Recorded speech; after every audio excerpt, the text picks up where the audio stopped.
안녕하세요. 저는 작년에 이혼한 30대 초반의 미용사입니다. 이혼은 했지만 혼인신고는 하지 않아 서류상으로는 깨끗하다는 게 그나마 저를 위로해주네요. 전 남편과는 딱 1년 살다 참 어이없이 이혼했어요. 아무래도 결혼에 너무 성급했던 제 잘못이 크지요. 그래도 엄마가 도와주신 덕분에 인생이 더 구겨지지 않을 수 있었던 것 같아요. 무슨 일이 있었냐고요? 참, 10길 물속은 알아도 1길 사람 속은 모른다더니 제 전남편이 딱 그러한 케이스였네요. 전남편은 소개팅으로 만난 사람이고 1년 정도 연애했어요. 주선자도 입에 침이 튀도록 말하길 엄청 착하고 선한 사람이래요. 길 가다 폐지 줍는 노인들 보면 그냥 지나치질 못하고 꼭 도와주며 주머니에 단돈 1,000원이라도 넣어드린답니다. 그리고 유기견 봉사도 꼬박꼬박 다니는 사람이라고요. 직장도 나름 좋고 부업도 하고 있어서 한 달에 많게는 1,000만 원도 번다더군요. 다만 단점은 나이가 많다는 것이었어요. 소개팅 받을 당시 제 나이가 29살이었고 전 남편은 35살이었습니다. 6살 차이 별것 없지만 35살이면 솔직히 갈만한 사람은 다 가는 나이이기에 결혼하지 않은 것에 무슨 이유가 있지 않을까 싶었어요. 그런데 주선자 말로는 인연을 못 만나서 다 반년 이내에 헤어졌고 어느 순간부터는 연애 자체를 안 해 결혼을 못한 거랍니다. 그런데 저를 우연히 보고 소개시켜달라고 제 주선자를 통해 졸랐다고 했고 그 난리통에 그냥 밥이나 한 번 먹고 올 심산으로 소개팅에 나갔어요. 생각보다 괜찮더라고요. 나이 차이가 좀 나는데 대화에 크게 거슬리는 부분 없이 잘 통했습니다.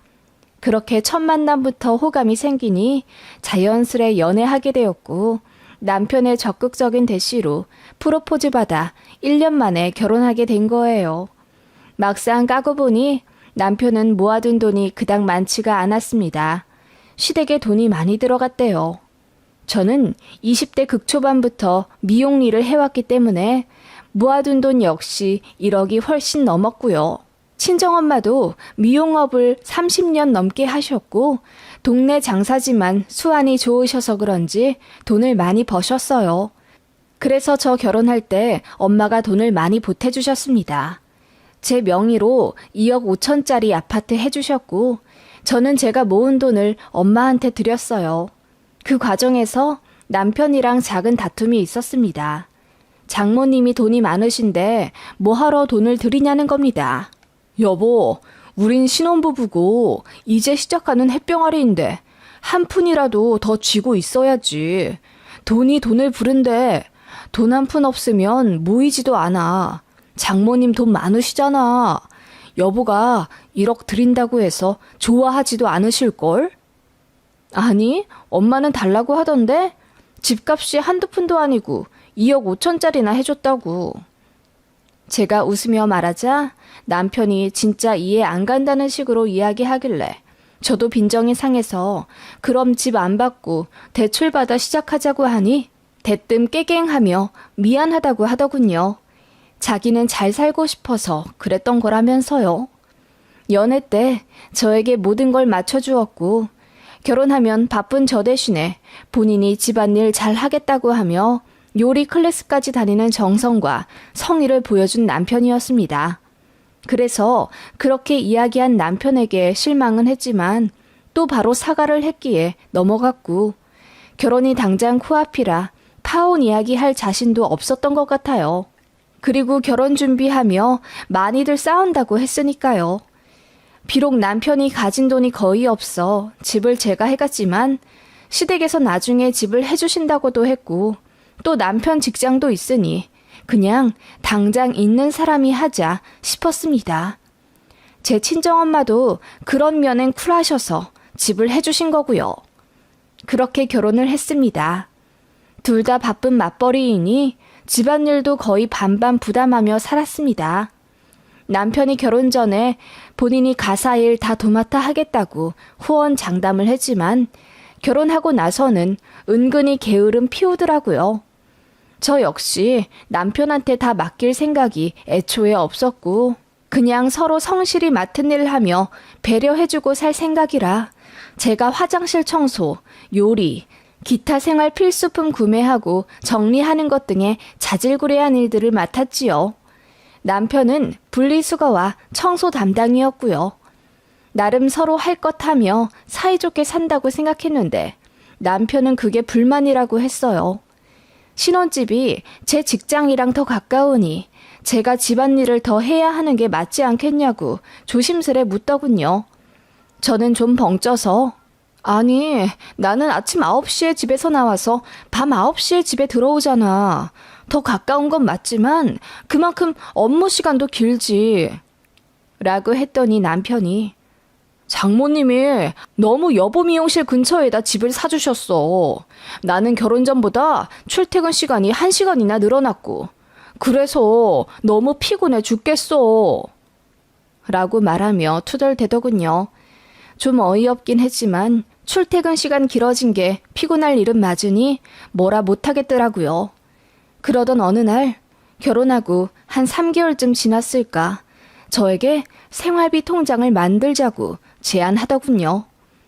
결혼 후 남편의 카드로 식재료 사고 생활용품 등을 샀었고 제가 아파트 관리비, 공과금, 지인들 축의금이나 선물, 조의금 등 현금 들어갈 일에 돈을 내서 썼었어요.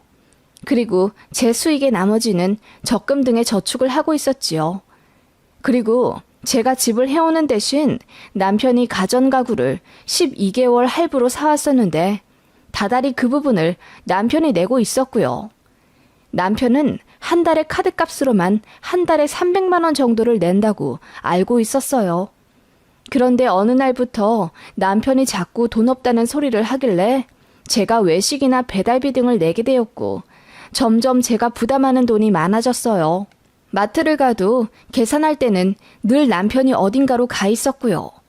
안 그래도 돈 관련해서 다시 얘기를 해야겠다 싶긴 했었는데 남편이 생활비 통장을 만들자고 하니 기꺼이 무슨 얘기인지 들어보았죠. 남편 말로는 제가 생활비 부담하는 돈이 너무 적대요.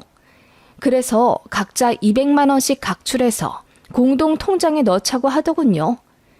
저는 그게 좀 황당했었던 것 같아요. 그래서 굳이 그렇게까지 해야 하나고 했더니 막상 결혼하고 나니 본인이 부담하는 돈이 너무 많고 그래서 담배 하나 살 돈도 없어서 마이너스 통장을 써야 할 판이라며 투덜대더군요. 그런데 그건 본인이 모아둔 돈이 없었기에 가전 가구를 할부로 샀으니 어쩔 수 없는 것 아닌가요? 결혼할 때는 그 부분에 미안해 했으면서 막상 가전가구 할부 내기 시작하니 돈이 아까워진 것 같더라고요. 그래서 그 부분에 대해 이야기하다가 다툼이 생겨 한 달 정도 말을 안 했었네요. 그러다 사소한 계기로 화해하게 되었고 남편도 돈이 없어 예민하게 나온 거라며 저에게 사과했어요. 저도 받아들이고 생활비 200만 원 각출하는 것에 동의했고요. 그렇게 하기 시작하니 남편이 엄청 기분 좋아하더군요. 뭔가 그전에는 뭔가 식당을 가도 제일 싼 메뉴만 먹으려 하던 남편이 이제는 비싼 걸 턱턱 고르기 시작하더라고요. 예를 들면 그전엔 돼지갈비만 좋아하던 사람이 생활비 반반 내기로 한 날 이후부턴 꼭 소갈비만 먹으려 들었어요. 남편 카드로 생활비 쓸 때는 제가 고기 1인분 더 시키는 것도 은근히 눈치 주고 그랬었거든요. 그리고 결정적인 건 생활비 반반 하기로 한 순간부터 남편이 그간 하지 않았던 취미 생활을 시작하더라고요. 남편은 자전거 동호회에 가입되어 있던 사람인데 한동안 나가지 않았어요. 자전거 업그레이드를 안 하니 창피해서 못 나가겠다나? 그런데 생활비 반반 하기로 한 순간부터 부부 각자의 취미도 존중해주자며 자전거를 700만 원짜리 사겠다고 하더군요. 제가 놀라서 눈이 동그래지니 할부로 하겠다며 걱정 말라고 하더군요. 저는 취미랄 게 없어요. 그냥 쉬는 날 집에서 영화 보고 드라마 보는 게 전부입니다. 남편도 뻔히 알면서 부부 각자의 취미를 존중해주자고 하는 게 어이가 없었죠. 제가 그건 너무 비싸서 고민해보겠다고 하니 남편이 기분이 상한 건지 갑자기 말이 없더라고요. 그때부터 냉전이 또 시작되었죠. 말만 안 하면 다행이에요. 갑자기 집안일을 안 하려 들더라고요. 퇴근하고 나면 남편이 너무 힘들다고 하며 집에 오면 그냥 소파에 뻗더라고요. 남편이 집안일을 하지 않으니 수건도 없고 집은 난장판이고 분리수거도 난리나 있더라고요. 남편이 맡기로 한 집안일은 빨래와 분리수거였거든요. 그런데 전혀 분담이 되지 않으니 어느 순간 집이 개판 5분 전이 되어 있었어요. 싸울 때마다 남편은 본인이 돈 제대로 안 갖고 왔다고 남편을 무시하냐는 거냐는 자격지심 가득한 말이 저를 더 힘들게 했습니다. 제가 언제 무시했냐고 하면 남편은 세상 가장 처연한 얼굴로 나를 변하게 만든 건 여보야. 내가 당신한테 얼마나 잘해왔는지 알잖아. 나 자존심 하나 안 부리고 다 당신한테 져줬어. 그런데 이제는 너무 지친다. 당신이 나 무시하는 거 참기 힘들어. 라고 하며 갑자기 피해자인 척 하더라고요. 그런 식의 싸움이 반복되니 어느 순간부터는 말 한마디 하기가 겁나더라고요. 또 제가 무시했다고 할까봐요. 싸우기만 하면 저는 나쁜 사람이 되어버리니 그냥 말하지 말자는 주의가 되어버리고 집안일도 제가 더 하게 되었어요. 되돌아보면 가스라이팅의 전형적인 모습이었던 것 같아요. 당시에는 그냥 결혼한 지 얼마 되지도 않았고 더 싸우기 싫다는 마음에 남편에게 말린 것 같고요. 결국 남편의 자전거도 제가 졌습니다. 그랬더니 남편이 엄청 좋아하면서 집안일을 다시 하기 시작했어요. 평화가 찾아왔죠. 참 어이도 없었고 이런 사람이랑 평생을 살아야 하나 싶은 마음에 고민도 들기 시작했죠.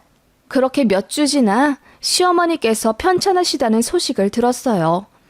예전에 큰 교통사고를 당하시고 후유증이 있으신 분이라 늘 조심하시며 사셨는데 이번에 돌에서 미끄러지시는 바람에 골절상을 입으신 거예요. 수술을 하셨지만 앞으로 보행이 어려워질 수도 있다는 말에 남편이 많이 속상해 하더라고요. 저 역시 어머님이 많이 걱정이 되었고요. 그래서 재활병원도 좋은 데 알아봐드리고 제가 직접 2달치 선납 결제도 했습니다. 그러면서 남편한테 말 한마디 생색내지 않았어요. 그저 어머님이 잘 걸으실 수만 있다면 기꺼이 더 내드릴 수도 있었고요. 남편도 어머님의 쾌차를 위해 이것저것 알아보던 중 집에 재활기구를 하나 들여놓으면 어머님이 더 건강해지실 수 있겠다고 하며 저에게 보여주더라고요. 보니 저는 처음 보는 브랜드의 1,200만 원짜리 기구였어요. 그걸 보자마자 제가 조금 더 알아보고 사는 것도 좋지 않겠냐고 하니 남편이 갑자기 얼굴이 벌개지면서 자기 엄마 아니고 본인 엄마라서 돈을 아끼려고 하는 거냐고 급발진을 하더라고요. 제가 소스라치게 놀라며 그런 게 아니라 이왕 살 거면 더 잘 알아보고 구입하는 게 좋지 않겠냐고 했더니 귓등으로도 안 듣고 안방 문 닫고 누워있더라고요. 흡사 예전 자전거 가지고 싸울 때 모습이 반복되는 느낌이라 저는 머리까지 지끈거렸어요. 그래서 다시 싸웠고 남편과 또다시 냉전 모드로 가게 되었어요. 결혼한 지 1년도 안 되어 이렇게 자주 싸우고 말 안 하고 사려니 정말 스트레스가 너무 심하더라고요. 다른 건 몰라도 소화력 하나는 끝내주던 저인데 어느 순간부터 소화가 안 되어 약을 달고 사게 되었고요. 그 즈음 명절이 왔고 시어머니는 이혼한 신혼의 집에 가서 연휴를 보내시겠다고 하여 친정만 가게 되었어요. 남편이랑 사이가 좋지 않았지만 그래도 명절은 명절이니 친정 같이 가서 식사하고 오자고 했더니 남편이 싫다고 하더군요. 가서 표정 관리할 자신이 없대요. 그 말 듣자마자 저도 그냥 다 포기하게 되더라고요. 그래서 알겠다고 하고 문 쾅 닫고 나왔는데 눈물이 줄줄 나더군요. 그래도 저 반겨주실 친정 부모님 생각해 애써 기분 전환하고 정육점에 가서 소고기를 20만 원어치 사서 곱게 포장하고 갔습니다. 남편은 일이 바빠 못 왔다고 둘러댔지만 엄마는 다 알아채신 모양이었어요. 사위의 직업 특성상 연휴 때 바쁠 일이 없거든요. 엄마는 애써 모른 척하며 절 쉬게 해주셨고 그렇게 친정에서 노닥거리고 있는데 남편한테 전화가 오더군요. 여보세요? 당신 정육점에서 뭐 샀어? 선물용 고기 좀 사가지고 왔지. 왜? 아니, 그러니까 뭘 얼마나 샀길래 20만 원이나 썼냐고. 문자로 날아왔는데 기절할 뻔했어. 소고기 샀지. 그럼 명절에 왔는데 돼지나 닭을 사겠어? 명절에 시댁은 가지도 않는데 친정에 20만 원이나 썼다고? 그 말에 저는 기가 막혔어요. 어머님이 시누이 집으로 가셔서 오지 말라 하신 거고 제가 안 가겠다고 한 것도 아닌데요. 그래서 따졌더니 남편이 짜증을 팍 내며 우리 엄마 아픈데 네가 먼저 집에 오시라. 잘 케어해드리겠다 말을 안 하니 우리 엄마가 누나네 집에 갔지. 넌 그것도 모르고 히덕거리며 친정이나 가고 소고기도 20만 원어치나 사갔냐? 라고 하더군요.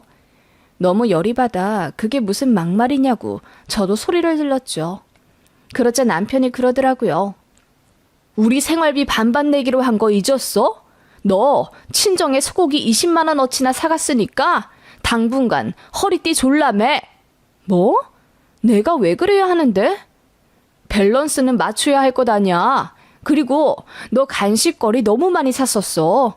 이번 기회에 간식도 줄이고 점심시간에 식대도 좀 싼 걸로 골라라. 뭐라고? 내가 친정에 20만 원 썼으니 굶으라는 거야 뭐야? 그래, 그렇게 알아들어. 남편은 그렇게 말하며 전화를 끊더군요. 이번에 싸운 건 뭔가 그전과는 달랐어요. 남편은 굉장히 신경질적이었고 저를 남대하듯 하더군요. 아마 제가 본인 아픈 어머니 케어 안 하고 친정으로 홀라당 가버린 것에 대한 적개심이었을지도요. 저는 남편과의 통화에서 크게 상심해 엉엉 울었어요. 그러자 놀란 친정엄마가 자초지종을 물었고 저는 어쩔 수 없이 모든 이야기를 털어놓을 수밖에 없었습니다. 잘 살려고 했었는데 그게 안 되겠다며 미안하지만 이혼해야겠다고 엉엉 울며 부모님께 말씀드렸어요. 그러자 엄마가 그걸 왜 이제 이야기를 했냐며 제 등짝을 때리셨고 차키를 던지며 당장 운전해 집에 가자고 하시더군요. 그렇게 집에 갔더니 남편은 팬티바람으로 떡볶이를 시켜 먹고 있더라고요. 갑자기 나타난 장모님을 보고 기절할 듯 놀라더군요. 엄마가 소리치셨어요. 자네, 우리 딸이 소고기 좀 사왔다고 며칠 굶으라고 한 게 사실인가? 나는 아무리 생각해도 말이 안 되니 통 믿기지가 않아서 말이야. 세상에 그런 파렴치한 놈이 어디 있나? 그런 놈이 설마 내 사위일까 싶어 확인하러 왔네. 아, 장모님, 그냥 제가 와이프랑 싸우다가 홧김에 할 말이 있고 못 할 말이 있지. 내가 다른 말은 안 하겠네. 반반 할 거면 똑바로 하게. 자네 자전거 산값만큼 내 딸 주고 안 사돈 병원비 해드린 만큼 내 딸 주게. 그리고 이 집 빼고 똑같이 반반해서 다시 집 구하게. 그러자 남편 얼굴이 사색이 되며 말도 제대로 못하더라고요. 왜? 내가 치사해? 내가 치사하면 자네는 어디 인간답게 굴었나? 결혼하자마자 얼굴색부터 바뀌는 놈이라면 난 당장이라도 내 딸이랑 갈라나. 내가 사준 집에서 당장 나가게. 엄마가 집이 떠나갈 듯 소리를 치자 남편이 입을 다물더군요. 그렇게 한바탕 소동이 일어난 후 엄마는 돌아가시고 빈집에 저랑 남편만이 고요히 남았어요. 남편은 아직도 정신을 못 차렸는지 부부싸움에 장모님이 개입한 게 너무 불쾌하다고 하더군요. 그 말에 저는 남편에 대한 희망을 완전히 잃은 것 같았어요. 결혼하고 나서 180도 바뀌어버린 남편을 데리고 개선해 살아갈 자신이 없어진 거죠. 불쾌해? 그래, 그럼 이혼해. 너만 이 집에서 나가면 이혼이야. 우리 아직 혼인신고도 안 한 거 알지? 그 말에 남편이 갑자기 얼굴이 벌개지며 이런 일로 무슨 이혼까지 하냐고 하더군요. 그래서 제가 이런 일로 이혼 안 하면 무슨 일로 이혼하냐? 뭐? 친정에 소고기 20만 원 사갔다고 며칠 굶으라고? 그럼 난 어머님 병원비 결제해드린 게 200만 원은 되는데 너는 한 달은 굶어야겠다. 1200만 원짜리 재활기구? 그거 샀으면 너 며칠 굶으려고 했냐? 라고 소리쳤더니 남편 얼굴이 허해지더군요. 집도 해와 자전거도 사게 해줘. 시어머니 병원비도 군말 않고 내며 성실하게 잘 살려고 했던 내가 왜 굶어야 하냐. 굶으며 정신 차려야 할 건 당신이라고 윽박질러버리고 남편 짐을 강제로 쌌습니다. 남편이 그제야 저에게 싹싹 빌며 미안하다고 했지만 저는 반나절 동안 남편 짐을 전부 싸서 문 밖에 던져놨어요. 그리고 비밀번호도 바뀌어버리고 남편을 내쫓아 버렸습니다. 그제야 울고불고 빌더군요. 그러거나 말거나 저는 그냥 모른 척했습니다. 몇 시간 밖에 서 있더니 조용해지더군요. 나중에 남편이 문자로 이혼할 테니 가전가구 산 거 돈을 돌려달라고 하길래 제가 그동안 이 집에 살았던 것만큼 월세로 계산하고 시댁에 돈 들어간 거 전부 합산한 후 위자료까지 첨부해 1억 달라고 했더니 그 이후로는 아무 말 안 하더군요. 나중에 시댁 가족들까지 차례대로 저에게 찾아와 제 남편이 경솔하게 군 것 대신 사과하겠다며 울고 빌더라고요. 저는 저런 인간 필요 없다고 했습니다. 본인밖에 모르는 이기적이고 파렴치한 사람이고 언제 또 얼굴 변할지 몰라 무섭다고 했어요. 그렇게 끝났습니다. 그 이후로도 전 남편은 제 가게에 찾아와 5번은 무릎을 꿇었네요. 미안해. 한 번만 용서해줘. 결혼하고 나니 네가 내 사람 같아서 편했나 봐. 다신 안 그럴게. 그렇게 말하며 울고 후회한다고 했지만 제가 경찰 부른 이후로는 단 한 번도 연락하지 않았습니다. 행복하게 사는 모습 보여드리고 싶었는데 친정 부모님께 너무 죄송했어요. 그래도 엄마는 제 어깨 한번 안아주며 썩은 가시는 빨리 잘라내는 게 좋다고 위로해 주셨습니다. 그리고 살다 보면 실수할 수도 있고 그런 실수를 통해 더 강해지는 거라고 해주셨어요. 비록 제 선택이 많이 어리석었다는 건 알지만 빨리 끝낸 건 참 잘한 일 같아요. 이혼이 두려웠던 저보다 더 강하게 밀고 나가주신 친정엄마에게 다시 한번 감사하고 앞으로 그 누구보다 효도하며 살리라 다짐합니다. 전 남편은 매일 술 먹고 다니다 사고 거하게 쳤는지 3천만 원 물어줄 일이 생겼다고 지인에게 들었습니다. 사정 다 아는 주변에서 제 남편 보고 혀를 끌끌 차며 위자료라고 생각하라고 했다던데 참 웃지 않을 수 없네요.